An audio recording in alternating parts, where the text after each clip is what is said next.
Anchor Shivajyothi Teenmar వార్తలతో ఓ news ఛానల్లో తన కెరియర్ని మొదలుపెట్టి అంచెలంచెలుగా ఎదుగుతూ బిగ్ బాస్తో అయితే మంచి క్రేజ్ని తెచ్చుకుంది. ఇక బిగ్ బాస్ నుంచి కూడా ఎన్నో షోస్లో పార్టిసిపేట్ చేసింది. భర్త గంగూలీతో కలిసి తనకంటూ స్పెషల్ ఫ్యాన్ బేస్ని తెచ్చుకుంది శివజ్యోతి.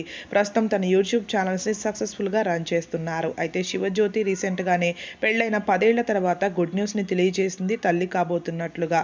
పెళ్ళైన మొదట్లో సెటిల్ కావాలని వెయిట్ చేశాము, కానీ 2-3 సంవత్సరాలుగా మాత్రం పిల్లల కోసం ఎంతగానో ఎదురు చూస్తున్నాను అంటూ వెంకటేశ్వర స్వామిని నమ్ముకొని సప్త శనివార వ్రతం చేసిన తర్వాత తను ప్రెగ్నెంట్ అయ్యాను అంటూ గుడ్ న్యూస్ని తెలియజేసింది. ఇక అప్పటి నుంచి కూడా తన ప్రెగ్నెన్సీ జర్నీ వీడియోస్ని ఎప్పటికప్పుడు పోస్ట్ చేస్తూ బేబీ బంప్ ప్రెగ్నెన్సీ గ్లోయింగ్తో ఎంతో బ్యూటిఫుల్గా కనిపించింది. అలాగే ఎప్పటికప్పుడు తన ఫ్రెండ్స్ తనకి సర్ప్రైజ్ బేబీ షవర్ పార్టీని కూడా అరేంజ్ చేశారు.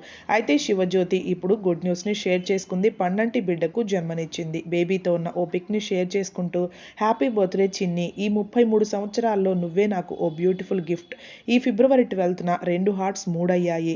బేబీ జెండర్ని త్వరలోనే రివీల్ చేస్తాను. నాకు బ్లెస్సింగ్స్, లవ్ ఇచ్చిన అందరికీ థ్యాంక్ యూ అంటూ తెలిపింది. అబ్బాయా అమ్మాయా అనే విషయాన్ని రివీల్ చేయకుండా తనకి డెలివరీ అయినట్లుగా తెలిపింది. వీడియో నచ్చితే లైక్ చేసి శివజ్యోతి కంగ్రాట్స్ చెప్పాలంటే కామెంట్ చేయండి.